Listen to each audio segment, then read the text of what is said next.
recap a little bit. We're talking about the mitzvah Kedoshim Tiu. Last week you mentioned that the Ramban says the mitzvah Kedoshim Tiu is to not be a novel b'shus Torah, right? Not to be the degraded person with the Torah's permission, so to speak. And Reb Shimon said that really that doesn't fit with our Kedusha being on the same continuum as God's Kedusha, right? Because God can't refrain from excesses, so therefore it wouldn't make sense to have that comparison.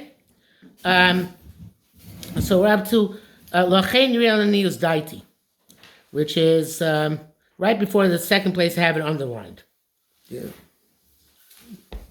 Okay, Lachein Yirei Daiti. Everybody see that? Shebe mitzvah zu kolu kol yisod v'shorish ma'agomas tachlis chayenu. This is in this mitzvah is included all of the foundation and the root of the purpose of our life.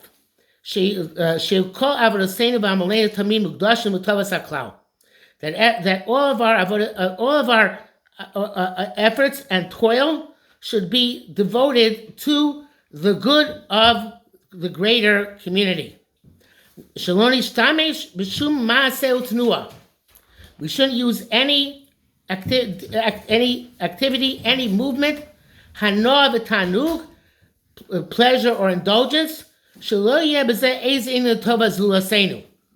that won't have a benefit for somebody other than ourselves. As is the understanding we have of any ekdish, which is to designate something for a lofty purpose. Now, so before he gets into details of this, so let's talk about this a little bit. The truth is that the word Kadesh, Kuf Daled Shin, the Shorish Kadesh, doesn't necessarily mean designated for a holy purpose. It means designated for a purpose, right? Because we have in the Torah, Kadesh and the Kadesha are male and female prostitutes. We have, but it says by Kilayim, if you have, you grow grain in your vineyard, it says Pentukdash Hamaleo, right? Whatever grows is Kodesh, in this case, designated to be burnt. So the word Kuf Daled Shin, that Shorish in itself is value neutral. But usually, says Reb Shimon, it means something which is hekdesh, something which is designated for a lofty, higher purpose. But regardless, the point is that when HaKadosh Baruch Hu created the world, he devoted himself and designated himself completely to one purpose. That's the purpose of being meitiv im habrios, to being involved with the creatures he created in order to do good to them. So that is HaKadosh Baruch Hu. He was makdish himself. He devoted himself to that purpose. So too, what we're supposed to do is be makdish ourselves, devote ourselves as much as possible, and that's he's going to speak about how, what the limitations are, obviously, but as much as possible to doing good for others. Now, I want to digress a little bit for Reb Shimon. David HaMelech says, the world is built on chesed. So what does it mean the world is built on chesed? It means whether you like it or not, whether you intend it or not, the whole world is built on chesed. Nobody can live on their own. Everybody needs everybody else. So therefore, everybody's doing chesed all the time. Whether you can do it just because you do it. Because if I can go and I can go, let's say, and be a lawyer, an accountant, and do benefit others without any intent to benefit others. But at the same, I can be it's a chesed, right? Anything I do for somebody else is a chesed. Anything I do, very often, I don't even interact with other people, right? I'm sitting by a computer programming something, and it's a chesed. So if Dessler brings a beautiful mashal, he says that, I think it's what Dessler, he says that you have two bakers. They both bake fantastic breadsmith bread. And the thing is that they both make breadsmith bread, and they both charge expensive prices for it, right? So but one of them is about chesed, and the other is not. How so? The one guy says, I'm going to bake the best possible bread, because baking the best possible bread, I can make the most possible money. And the other guy says, I'm going to bake the best possible bread in order that my clientele should have the best possible experience with it. The most nutritious and delicious bread possible.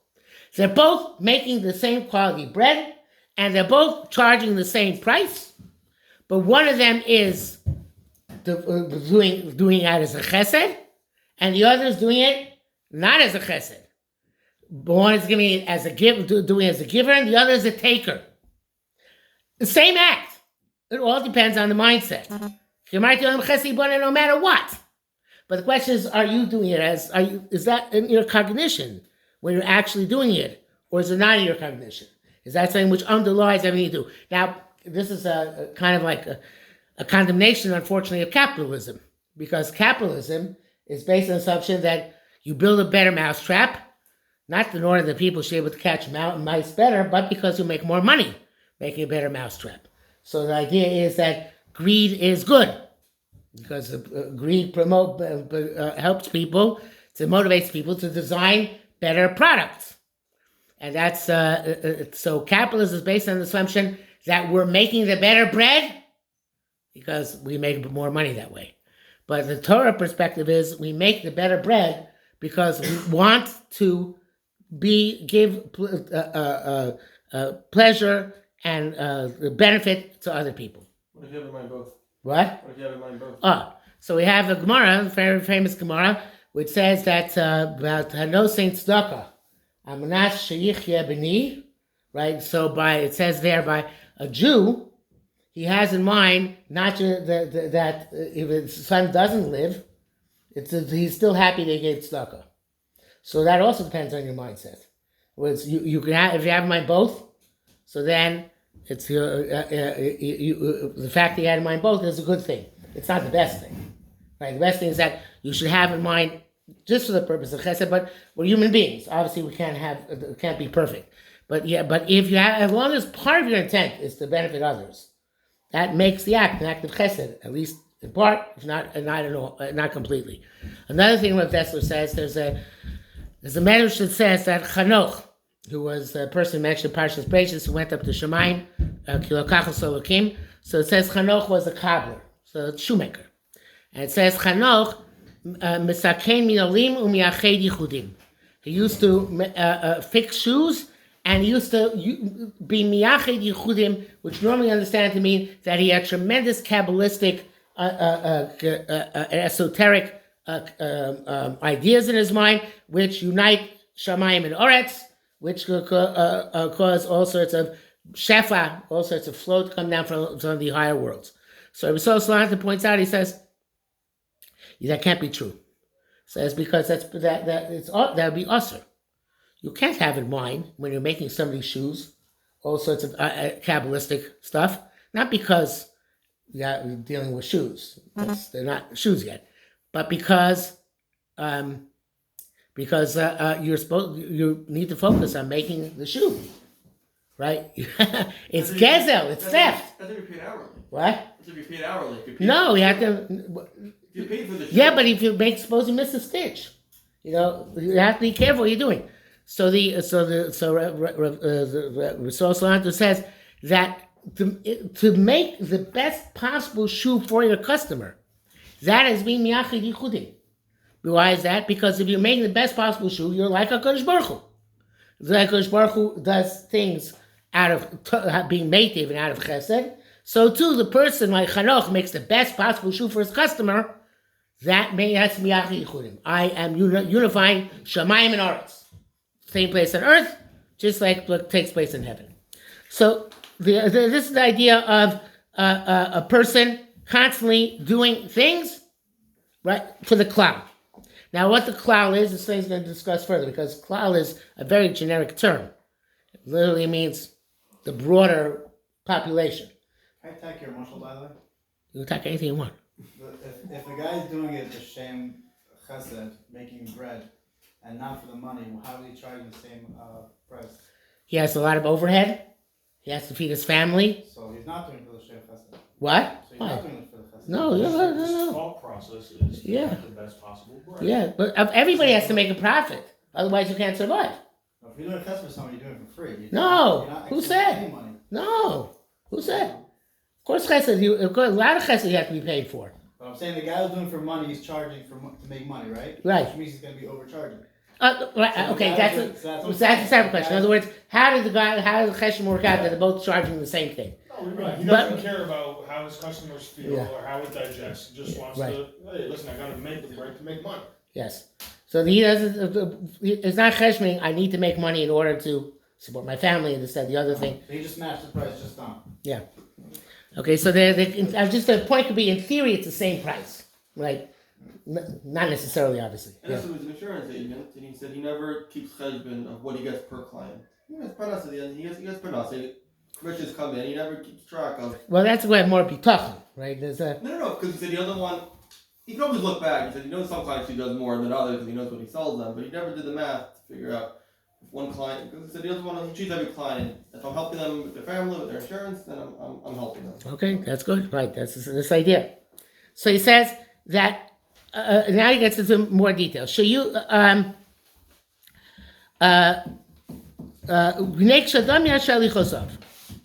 when a person goes in the straight path, and he attempts to ensure that all the pathways of his life should be devoted to the cloud. As kol masho said, he does gam latzmo, even for himself, lavros gufo v'nafsho, in order to have a healthy body and soul. It also relates to the mitzvah of kedusha.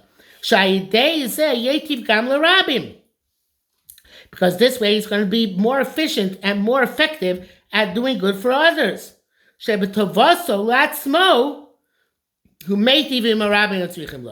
When you do this self-care, so to speak, you're benefiting also the people who are you're going to then be mated for as well. So, in other words, a person might say, well, how could you ever go on vacation, right? Because a vacation is something which is selfish. It's an indulgence. So Shimon is saying, by the way, all the Rosh Yeshiva in the summer back in Lithuania, they all went to the to resorts. So Shimon is saying, if you go to a resort in order for your own brios haguf and brios hanefesh, for the health of your body and soul, in order to be able to function better the rest of the year. So that's part of the kedusha, because you need to be optimal in your capacity to be mative to others, and sometimes that means that you need to have diversion, entertainment. Of course, not you have to be honest with yourself. But there's a Gemara which says that I forget who it was, who says that he didn't learn properly unless he had fat, juicy steaks and good wine. So juicy steaks and good wine, if it's really for the person who needs it because their brain functions better after they've had a good steak and fine wine, so then that becomes part and parcel of the mitzvah. And same thing if it becomes part and parcel of your avodas Hashem.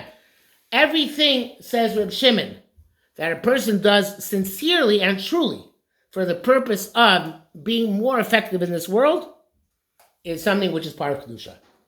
So it means that, again, like we said before, you can have two people who are having a hamburger. This is the same idea as the baker. You have two people having a hamburger, right, with all the stuffings, all the trimmings, and one's doing it as an act of Kedusha, because when he does it, he's going to be able to function much better when it comes later on to doing whatever chesed he's going to do with other people. And the other is doing it just as an act of self-indulgence and pleasure. Okay, so everything in this world can be the same act can be an act of kedusha or an act which is against kedusha. Yeah. That sincerity, in and of itself, can be an avoda, though. Meaning, in order to really gauge whether something's good for me, that is itself a process that is... Oh, yeah. Requires a lot of analysis. Yes. Yeah. Yes. And it requires honesty with oneself, which is not so simple.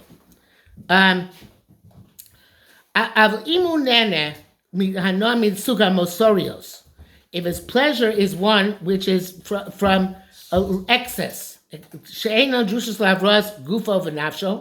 which are not necessary for the health of his body and soul, that hanoah is against kedusha. With that, he's just benefiting himself, l'rega, for that moment, Lafiti miono, based on his imagination. In other words, he's not really benefiting himself because it's going away from kedusha by doing it. Uzalaso ein shum toelas, and there's no advantage for any other person from what he's doing. So, a person can say that I need to have, I want to have a fancy car because my family will be happier if I have a fancy car. Or a person could say, I want to have a fancy car because I want to be happier having a fancy car.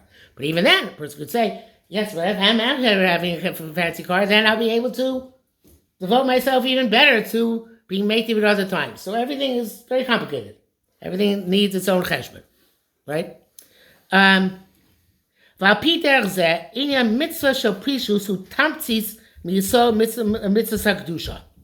So this is, according to this, the concept of precious, which is abstinence, is a distillation. In other words, the manifestation of the foundational mitzvah kedusha, which we can recognize and act in an active, manifest way in the way a person conducts himself. In other words, if you see a person who abstains from olam hazeh, so you can say, oh, he's a kadosh. Why is he kadosh? Because he abstained from olam hazeh, because these things are excesses. He knows he doesn't need them. But that's not the mitzvah itself. The mitzvah itself is the mindset. It's manifest to us when we see somebody who abstains from excesses. But again, that's not the mitzvah. The mitzvah is what I have in my mind. That's what he says. Ava barayon, in the thought, in the idea, ushifa saruach, in the ambition of our spirit. Misarcheves mitzvah zu, this mitzvah expands kama kol mifolav umasav shel adam. And it expands on all the activities and all the actions of a person. He says, it's a big chiddush, gam beino lebein hamakom, even between yourself and HaKadosh Baruch Hu. Now, there are two ways of understanding that. I'm not sure which one he's referring to. First of all, there is the idea that even though Hashem doesn't need anything from us, Hashem says, listen, I'm going to pretend. I'm going to play a game of pretend here. I'm going to pretend that I need you. And you're going to do a chesed with me by Torah mitzvahs. And we know that the Shem Hashem, which is feminine, there's one Shem Hashem which is feminine. All the names of HaKadosh Baruch Hu are masculine. One Shem Hashem is feminine, Shechina. Why is that? So masculine and feminine in Kabbalah, in philosophy, in Kabbalah, they don't mean male and female. It's not the same thing. Masculine means giving, and feminine means taking. Or masculine being influencing, and feminine means being influenced. So again, you can have, it's not the same thing as male and female. You can have a male who's is feminine in the Kabbalistic sense, and you can have a woman who's masculine in the Kabbalistic sense. Depends on how they're dealing with other people and with the world. So all the names of HaKadosh Baruch Hu are masculine because HaKadosh Baruch Hu is always giving to us. The one thing we give to HaKadosh Baruch Hu is Shechina. How's that? Because the Shechina, the divine presence of the world, depends on our doing mitzvos and bringing it into the world. Hashem made the amount of divine presence in the world contingent on our avodah. The more Torah mitzvahs we do, the more Shechina there is. The less Torah mitzvahs we do, the less Shechina there is. Now, God's Gemara Rosh Hashanah says that at the time of the Churban, already many years, generations before the Churban, the Shechina started moving. Right? It went from the Kodesh Kodashim outside to the Kodesh and then to the Mizbech. The Shechina, and then finally went into the desert. So as the Shechina is either more manifest or less manifest, depending on our avodas Hashem.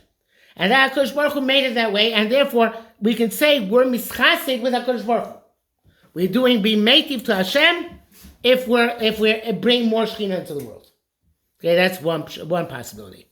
That might be what he means, that even our avodas Hashem being in an Adam Lamakom has to do with being mative. The other possibility, again, I don't know which one he's referring to, is that a person does mitzvos, which are ben olam makom. So a person can do a mitzvah ben olam makom because he wants to get schar. But a person can do a mitzvah ben olam makom because he wants to benefit the world. And there's a fascinating list of takanas. Ramchal had a group. Reb Micha Berger had a group of young men who aspired to become Ba'alei Ruach HaKodesh. Ramchal seems to have accomplished it. I don't know about the rest of his group. But in any event, so they had a bunch of takonos. What you had to do as a member of the group. And one of the takonos, I don't remember the exact lashon, but one of the takonos was that any schus of any hanhaga tova, or any mitzvah, which we do, we don't keep to ourselves. We give over with a complete kinyan to Am Yisrael. So in other words, they're saying that we're going to do tremendous, obviously we're striving for Ruach HaKodesh, we're going to do tremendous chumras and tremendous difficult things. We're not interested in that schus for ourselves. We want that schus to be given over to Klal Yisrael. Now, how exactly that works is a separate question, but the point is that any mitzvah you do, even if you're sitting b'chadrei chadorim and talking and doing a mitzvah ben olam l'makom, there's a schus which is generated. And that schus can be for the entire world. And that schus can be, if you have that in mind, also your avodah ben adam l'makom is a chesed to everybody else. And that's why, I don't know if I mentioned this last week, but that's why the Hasidim say, when they do a mitzvah, they do it b'shem kol Yisrael. Right? B'shem kol Yisrael means, I'm not doing a mitzvah for myself. I'm doing the mitzvah for the Am Yisrael. Right? It's for everybody. And that's why our davening is not b'lashon yachid. I could davening b'lashon yachid, but it's lashon rabbin. Because even when I'm dealing ben olam makom, I can deal in a way that, although that's not a good example, but once I started giving it, I'll finish it. Well, in the mitzvah of tefillah, which is the mitzvah of ben olam makom, I can do it in a way which benefits others. That's not such a good example because the truth is that I'm trying to bring an example of a mitzvah which I do as an individual, but that without mentioning the rabbin, which is still for Am Yisrael. So, but again, you can tell the mitzvah of shaking lulav. Anything could be like that. You can shake a lulav, and because you want to actually generate schus for yourself, or you can shake a lulav because you want to generate schus for Am Yisrael.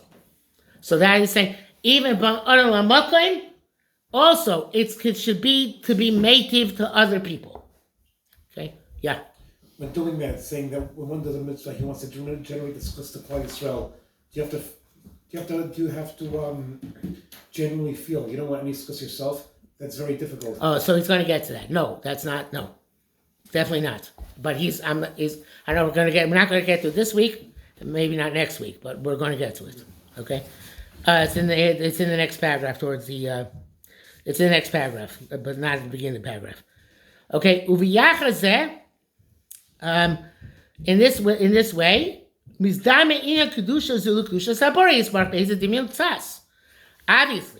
this way, there's a similarity between our kedusha and Hashem's kedusha, right? Because Hashem's kedusha is devotion to be native, our kedusha is devotion to be native. So it can say, ki kadoshim tiyu ki kadosh ani, be kadosh like me, because it's similar to the definition.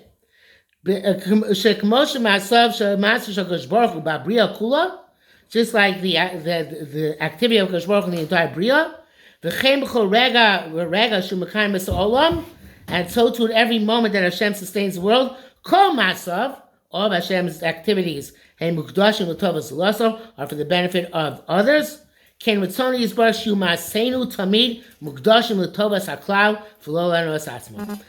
Baruch Hu wants all of us, as much as possible, to devote ourselves to the benefit of the klal and not for our own personal pleasure.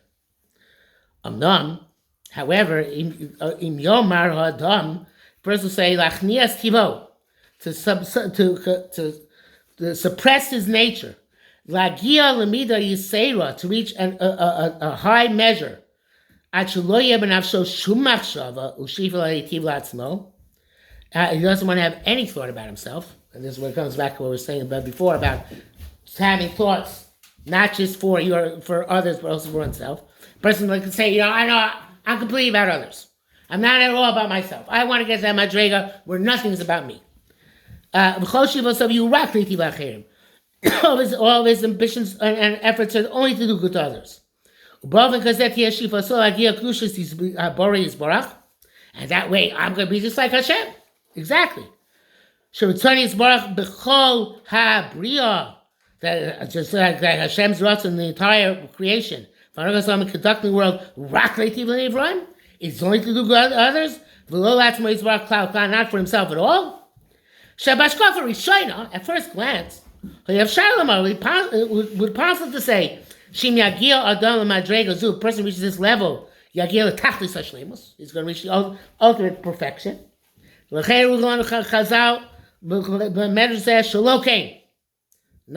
not the case.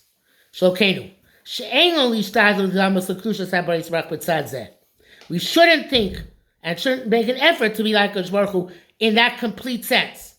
The Kedusha of Kodesh Baruch Hu is only is above and beyond our Kedusha. Kedusha Baruch Hu rak l'nivroim, lo atzmais Baruch. Baruch Hu is only concerned with the creature, with others, not himself at all.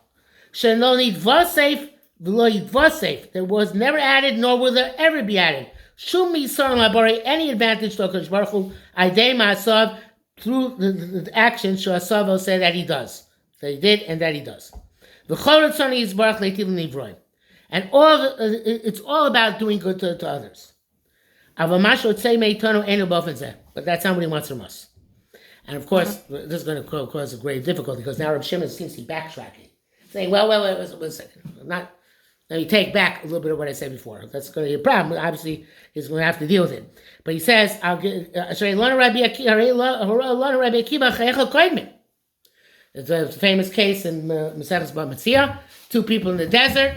One person has a canteen. If he drinks it, he'll get to a community and save himself. If they split it, they'll both die in the desert. So Ben Besora says they should both split it and both die. One shouldn't see the other one die. And Rabbi Akiva says, your life comes first.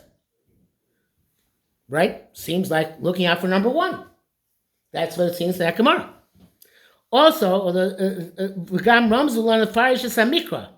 V'havta l'reacha kamocha. Pasuk which says, it's a beautiful pasuk, right? It says, love your friend as yourself. By the way, this is very controversial. This is often a complete tangent. It's a very controversial statement from the Sefer Abris, one of the Talmidim of the Gra. He says, v'havta l'reacha kamocha, it's not just Jews, it's also non-Jews. It means all of humanity. So someday maybe we'll look into that. But in any event, it's a beautiful pasuk. You can say, it means I should love everybody the same, just like myself. So Rabbi Akiva comes and says, no. He says, no, but they're shlili. They interpret in a negative. What you detest, don't do to your friend. It doesn't mean Taka has to be like you. Don't love, it doesn't mean kipshuta, love him as yourself. What you don't like, don't do to him. But it sounds like you can't love your friend like yourself, right? And it says, it sounds like when it comes to the positive, in other words, the negative, don't do anything that you wouldn't do yourself. But the positive, you come first. Otherwise, why are they giving this strange shot in the pasuk? So Shimon obviously is setting up here a paradox, which I don't want to get into tonight. We'll get into next time. But the question is obviously, how do we deal with this? On the one hand, we just said, our Kedusha is to be native to others and be focused on that. And the Kodesh Baruch is completely native. And it would seem that our Kedusha should be as close to Kodesh Baruch as he possibly can. But it says the Kodesh Baruch Hu, no. Kedushasi malami kedushastem. My Kedusha is above yours. And it's not just because we're imperfect, but it says Reb Shimon, we have chazals which tell us that in certain cases, you have to come first. So how do we reconcile the two issues? And then a third issue. He says, another issue. V'od yesh makom, shebiso brias adam nata boris barbo chukas avas atzmo midah gdolamod. A person, Hashem implanted between people a tremendous love of self. Everybody loves themselves. Now it seems to go against the entire thing of Kedusha Hashem wants us to have. Why did Hashem give us this love of ourselves if we're supposed to be other focused as much as possible? So if it's up to me, I would answer, it's an Yisrael. You have to overcome it. So that's not Reb Shimon's answer. Shimon's answer we'll see next week.